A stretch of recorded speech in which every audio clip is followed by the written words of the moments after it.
Hello प्यारे बच्चों, कैसे हैं आप सब लोग। उम्मीद करता हूँ अच्छे होंगे, खूब मेहनत से अपनी तैयारी कर रहे होंगे। हम लोग पढ़ रहे थे कक्षा 10, जिसमें हम लोग पढ़ रहे थे कक्षा 10 में अध्याय 9 त्रिकोणमिति के कुछ अनुप्रयोग। ठीक है, और इसमें इससे पीछे के लेक्चर में हमने सवाल नंबर 12 और 13 को हल किया है। आज हम लोग प्रश्न संख्या 14 और 15 को हल करेंगे, जो कि हमारे अंतिम पड़ाव है इस चैप्टर का। ठीक है, तो हमारे NCERT बुक का जो प्रश्न संख्या 14 है, ये क्या लिखा हुआ है कि 1.2 मीटर लंबी एक लड़की भूमि से 88.2 मीटर की ऊंचाई पर एक क्षैतिज रेखा में उड़ रहे एक गुब्बारे को देखती है। जैसा कि ये चित्र है, इस यहाँ पे ये लड़की है, लड़की की जो हाइट है वो 1.2 मीटर लंबाई की लड़की है।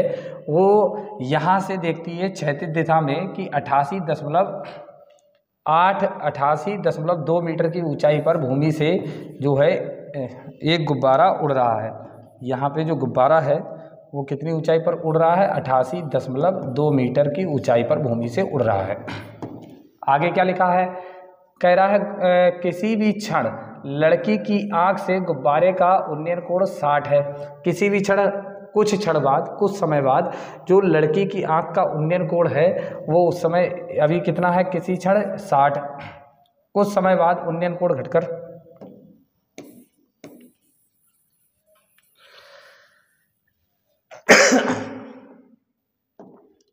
प्रश्न संख्या 14 क्या लिखा है? 1.2 मीटर लंबी एक लड़की भूमि से 88.2 मीटर की ऊंचाई पर क्षैतिज रेखा में हवा में उड़ रहे गुब्बारे को देखती है। किसी भी क्षण लड़की की आंख से गुब्बारे का उन्नयन कोण कितना है? 60। कुछ समय बाद उन्नयन कोण घटकर 30 डिग्री हो जाता है। इस अंतराल के दौरान जो गुब्बारे द्वारा तय की गई दूरी ज्ञात कीजिए। तो बहुत अच्छा सवाल है कि यहाँ पे 1.2 मीटर जो है लंबाई की एक लड़की है जो एक गुब्बारे को देख रही है। किसी क्षण ये जो है इसका जो उन्नयन कोण है आंख द्वारा वो कितना है? 60। लेकिन कुछ समय बाद ये घटकर जो है गुब्बारा यहाँ पहुँच जाएगा, यानी कि ये कितना कोण बना रहा है? 30। ये यहाँ पे जो कोण बन रहा है ये वाला 30। तो कह रहा है इस दौरान गुब्बारे द्वारा तय की गई दूरी, तो इस अंतराल में गुब्बारे द्वारा कितनी दूरी तय की गई? गुब्बारा पहले यहाँ था, अब यहाँ, तो ये दूरी हमें निकालनी है। ठीक है, उम्मीद करता हूँ क्वेश्चन समझ में आ रहा होगा। तो अब देखते हैं कैसे हम लोग इस क्वेश्चन को करेंगे हल। तो इसका हल समझते हैं। अब ज़रा ध्यान से समझिएगा इसका हल। बहुत ही प्यारा क्वेश्चन है। एक बार चित्र में इसका बना देता हूँ अलग से, ताकि आपको समझ में आए।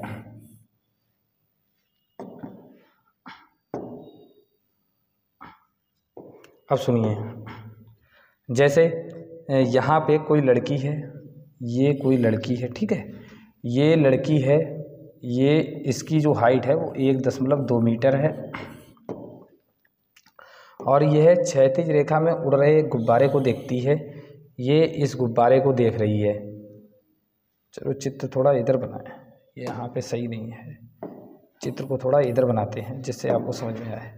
ठीक है, ये यहाँ पे कोई लड़की है, इसकी जो हाइट है वो 1.2 मीटर की हाइट है। ठीक है, ये एक गुब्बारे को देख रही है जो क्षैतिज में उड़ रहा है, 88.2 मीटर की ऊंचाई पर भूमि से उड़ रहा है। तो ये इस गुब्बारे को देखती है। इसको थोड़ा सही करके बना देते हैं जिससे जो है क्लियर समझ में आ पाए। ठीक है, अब ये जो है इस समय हमारा जो गुब्बारा है वो यहाँ पे है, ये कोई गुब्बारा है। ठीक है, और लड़की की आँख से इस समय इसका जो उन्नयन कोण है वो कितना है? इस समय इसका जो उन्नयन कोण है वो इस समय है 60। ये यहाँ पे जो उन्नयन कोण है वो इस समय कितना है? 60। ठीक है, अब ज़रा ध्यान से समझिएगा। फिर ये क्या कह रहा है? कुछ क्षण बाद ये उन्नयन कोण घट जाता है और घटकर गुब्बारा कुछ दूरी तय करेगा। जब कुछ आगे बढ़ेगा तो कोण कम बनेगा। कोई चीज़ अगर दूर से देखो तो कोण कम बनता है। तो अब देखिए, अब इसका जो उन्नयन कोण है वो कितना है? इसको थोड़ा देख लेते हैं। अब इसका जो उन्नयन कोण है वो घट गया, घटकर कितना बन गया? अब जो कोण है वो 30 बन गया। ठीक है, तो हमसे पूछा है इस दौरान गुब्बारे द्वारा तय की गई दूरी ज्ञात कीजिए, कि गुब्बारा जो है यहाँ से यहाँ जो पहुँचा उसने कितनी दूरी तय की, ये हमें नोट करनी है। ठीक है, अब ज़रा ध्यान से समझिएगा, अच्छा प्रश्न है। अब समझते हैं।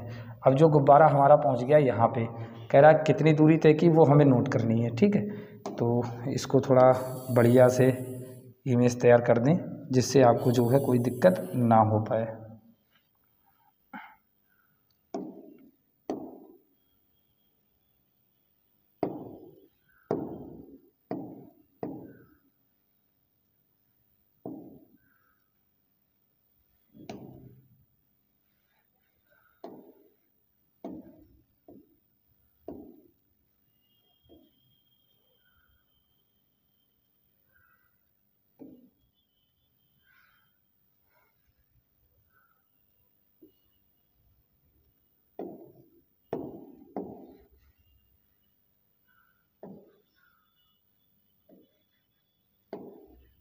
अब देखिए ये चित्र है, थोड़ा एडजस्ट कर लीजिए। इसको हमने नाम दे दिया A, B, C, D, E, F और G और H।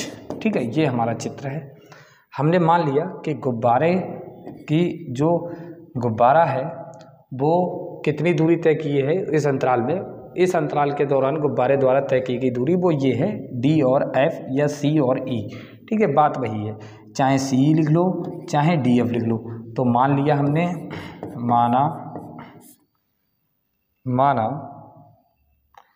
माना गुब्बारे द्वारा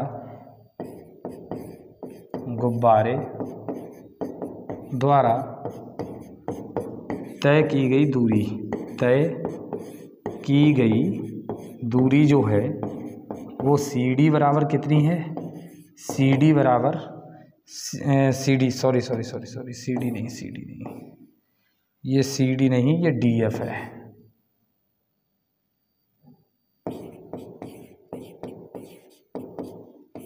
ये दूरी यानी कि DF, या इसको हम ये लिखेंगे CE।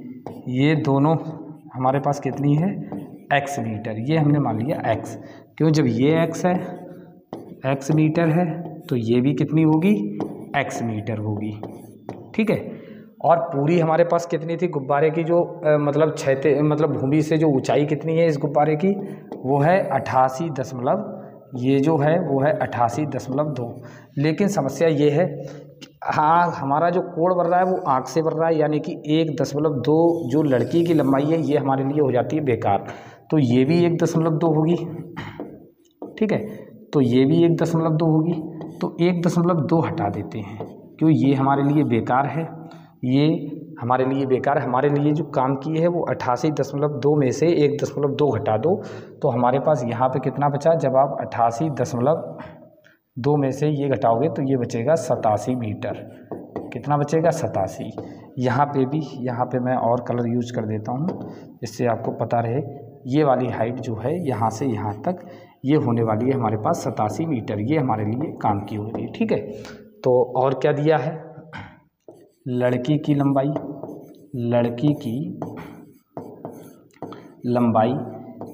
लंबाई AB, CF, CD सभी बराबर है, तो लड़की की लंबाई AB एक जगह की नोट कर देते हैं, वो कितनी है, 1.2 मीटर। ठीक है, और हमें क्या दे रखा था कि गुब्बारे कितनी ऊंचाई पर उड़ रहा था, यानी कि CH, C से लेके H और G से लेके E ये दोनों बराबर हैं। CH बराबर क्या दे रखा था, GE, ये दोनों कितने दे रखे थे, 88.2 मीटर। हमें आवश्यकता कितने की है, हमें आवश्यकता है GF की या FG और GHD की। तो DH बराबर FG बराबर पूरे 88.2 में से हम घटा देंगे 1.2, यानी कि बराबर में कितना हो जाएगा, 87 मीटर। ठीक है, तो ये केवल नॉर्मल सी चीज़ें थी, अभी बेसिक हमने केवल इसका लिखा है। स्क्रीनशॉट ले लीजिए और एक बार समझ लीजिए इस चीज़ों को। ठीक है, अब इसके आगे बढ़ेंगे, एक बार इसका स्क्रीनशॉट आप लोग ले सकते हैं।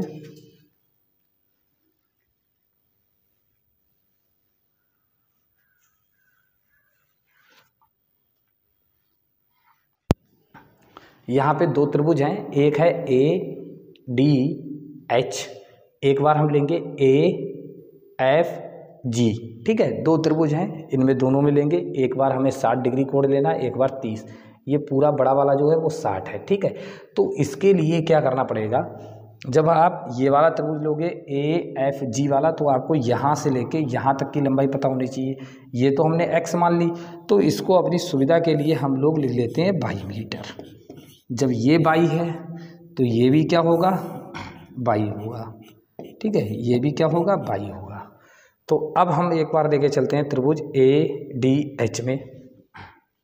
तो अब देखो ये हमारे पास क्या है, त्रिभुज ADH में, तो ये हमारे पास क्या है, tan थीटा बराबर क्या है, लंब बटे आधार। tan थीटा बराबर लंब बटे आधार।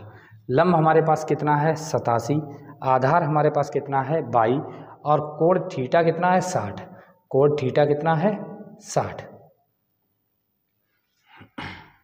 तो लंब थीटा कितना है, 60। लंब हमारे पास है 87, आधार कितना था, 22। 60 का मान होता है √3 बराबर 87 और बटे में 22 का मान निकाल लो। ये हो गया 87√3, ठीक है। इसको हमने डाल दिया समीकरण नंबर 1। फिर दूसरा त्रिभुज कौन सा है भाई, दूसरा त्रिभुज लेते हैं। ये है AFG। थीटा का काम कौन कर रहा है, थीटा का मतलब है 30, लंब वही 87, आधार 22 + x, ये यहाँ से लेके यहाँ तक आधार हो जाएगा 22 + x। तो tan 30 बराबर, अब की हमें पता लग गया कि tan 30, त्रिभुज का नाम क्या था यार, ये त्रिभुज था AFG में, त्रिभुज AFG में। अब लिखते हैं tan थीटा बराबर लंब बटे आधार। लंब है 87 और आधार हमारे पास हो जाएगा x + 22। थीटा का काम कौन कर रहा है, 30, यहाँ पे tan 30 लिख देंगे। त्रिभुज AGF में tan 30 बराबर लंब बटे आधार 87 बटे x + 22, और 30 का मान होता है 1/√3 बराबर 87 बटे x + 22। तो x + 22 बराबर कितना हो गया, 87√3। यहाँ से x का मान हमें चाहिए, तो ये आ गया 87√3 - 22। 22 का मान हमें पता है, समीकरण नंबर 1 का प्रयोग करेंगे। तो समीकरण 1 के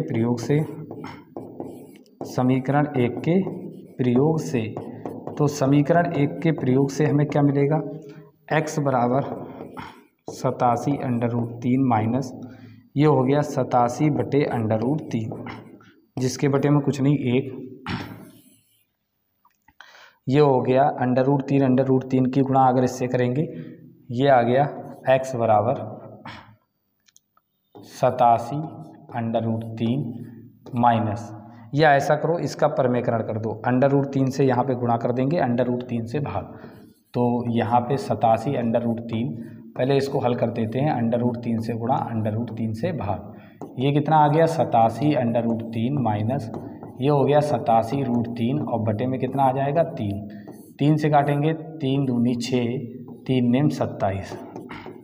ये 87√3 में से जब 29√3 घटाओगे तो ये कितना बचेगा, 17 में से 9 गया 8, और यहाँ पे ये यार 87 है,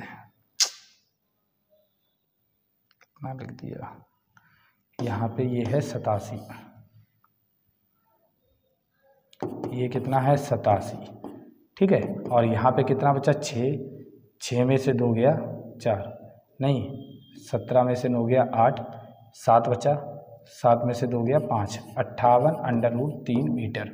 तो अतः दोनों गुब्बारे के द्वारा जो तय की गई दूरी है, क्या है, गुब्बारे द्वारा तय की गई दूरी जो x का मान है, x मतलब DF और CE, वो हमारे पास कितना है, वो हमारे पास ये है 58√3। अतः गुब्बारे द्वारा तय की गई दूरी, तय की गई जो दूरी है वो बराबर एक्स का मतलब 58√3 मीटर। ठीक है, ये हमारे द्वारा गुब्बारे द्वारा तय की गई दूरी है। अब अगर किसी का कोई डाउट है तो आप लोग कमेंट करके बताइएगा।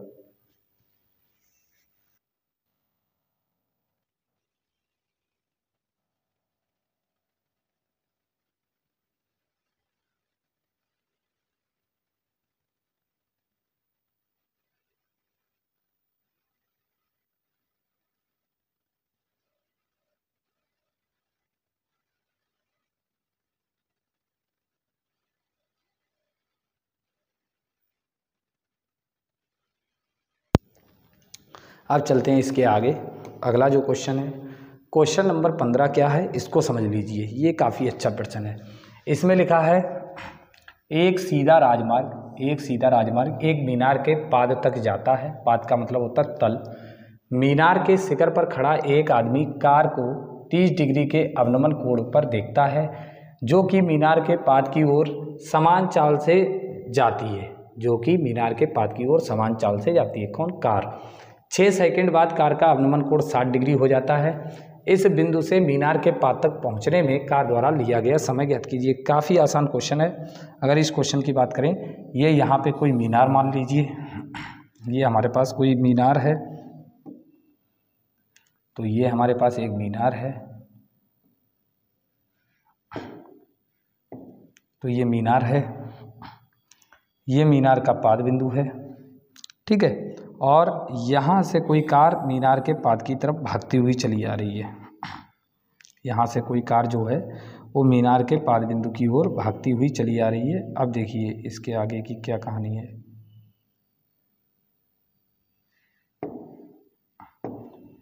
ठीक, अब क्या आगे सवाल में कह रहा था मीनार के शिखर पर एक जो है आदमी खड़ा है। यहाँ पे एक आदमी खड़ा है,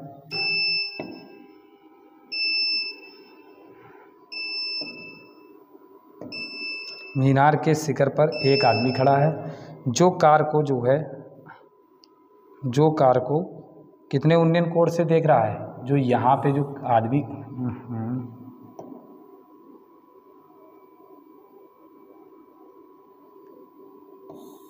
जो है कार को अवनमन कोण से देख रहा है कितने, ये अभी लिख देते हैं।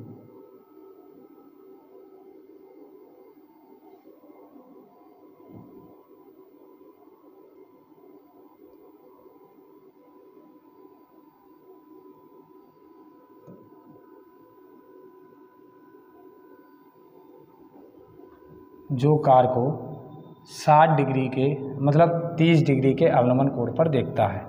यहाँ पे जो कोण है वो कितना है? 30। ठीक है, फिर कह रहा है 6 सेकंड के बाद जो है वो कार मान लो यहाँ कहीं पे हो जाएगी, तो इसका जो है अवनमन कोण कितना बढ़ रहा है? 6 सेकंड बाद इस व्यक्ति द्वारा आँख का जो अवनमन कोण बढ़ रहा है इस पॉइंट पे, वो कितना बढ़ रहा है? 30। वो कितना बढ़ रहा है? 30। अब ज़रा इसको ध्यान से देख लीजिए, बस ये चित्र बन गया। तो पहले जो 30 था, अब अवनमन कोण कितना बढ़ रहा है? 60। तो हमसे कह रहा है कि अब इस बिंदु से मीनार के पाद तक पहुंचने में कार द्वारा लिया गया समय ज्ञात कीजिए।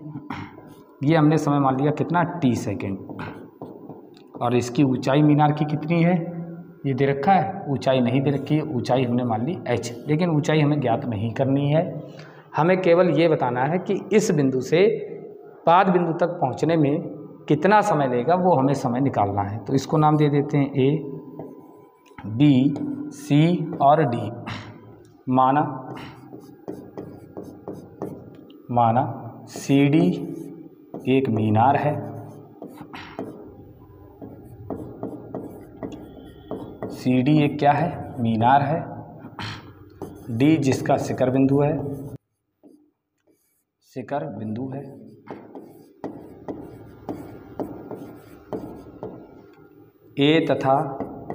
बिंदु A तथा B कार के स्थिति बिंदु हैं,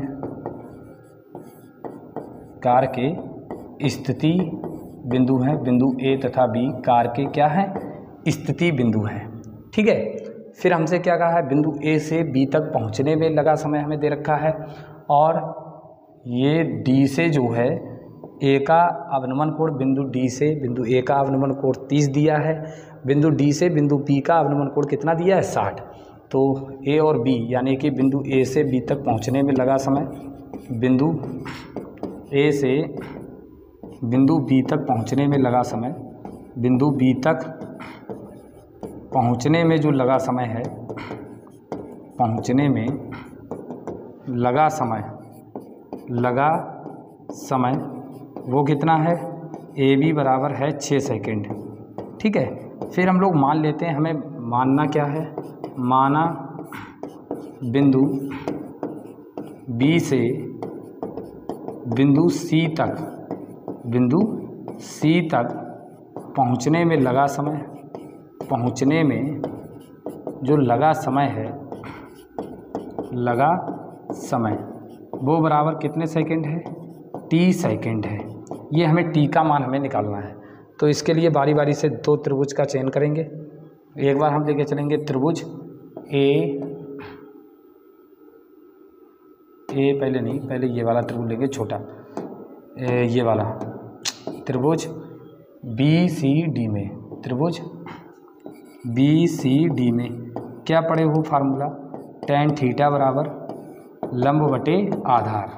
ठीक है, यहाँ पे थीटा का काम कौन कर रहा है, tan थीटा का मतलब 60, लंब कितना है हमारे पास, लंब है हमारे पास h और आधार कितना है t।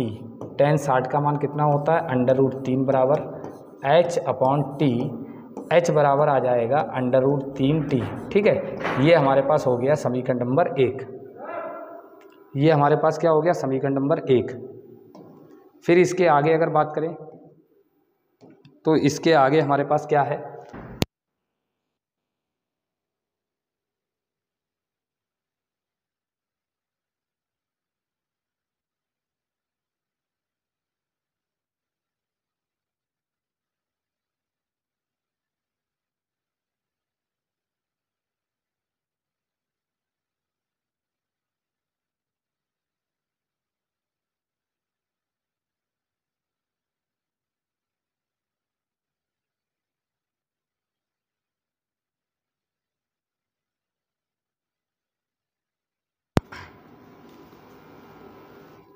अब देखते हैं, अब हमारे पास त्रिभुज कौन सा है, अब हमारे पास त्रिभुज है ए सी और डी। तो अब इस त्रिभुज में लेके चलेंगे, यानी कि त्रिभुज ए सी और डी में। अब ये क्या हो जाएगा, ये हो जाएगा tan थीटा बराबर, फिर आएगा लंब बटे आधार। ठीक है, लेकिन अब लंब कितना है, लंब तो h है, आधार हमारे पास कितना हो जाएगा 6 + t, आधार हमारे पास कितना हो जाएगा 6 + t। बिल्कुल नॉर्मल सा कॉन्सेप्ट है। तो tan थीटा का मान कितना है 30 डिग्री, लंब कितना है h बटे आधार कितना है, आधार हमारे पास है 6 + t, 6 + t। तो अब देखते हैं 30 का मान हमारे पास कितना होता है,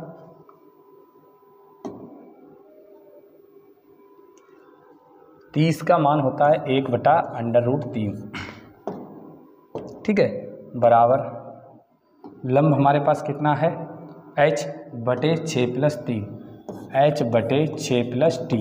अब इसकी इधर गुणा करेंगे तो 6 + t बराबर √3h।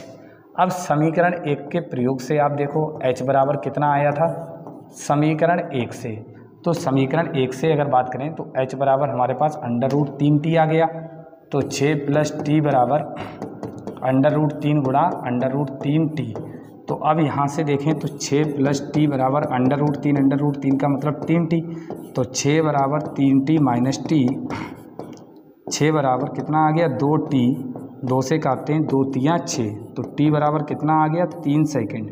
तो अब हम लिखेंगे अतः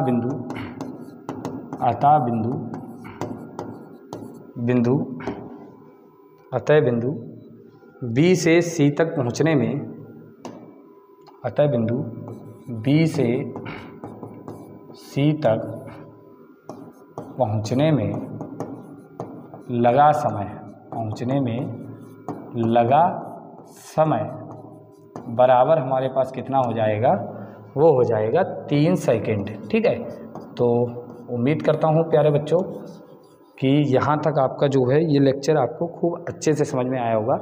अगर किसी बच्चे का कोई डाउट हो तो आप लोग कमेंट करके बताइएगा। फ़िलहाल तो ये पूरी एक्सरसाइज, ये पूरा चैप्टर हमारा हो जाता है कंप्लीट। यहाँ पे क्वेश्चन नंबर 15 तक ही हमारे कोर्स में जो है मतलब क्वेश्चन हैं। तो अब इसके आगे नया चैप्टर हमारा स्टार्ट होगा। तब तक के लिए बने रहिए हमारे चैनल पे और अपना प्यार इसी प्रकार से बनाए रखिए। ठीक है, अब मिलते हैं अगले लेक्चर में। तब तक के लिए जय हिंद। खूब पढ़ते रहिए, खूब बढ़ते रहिए।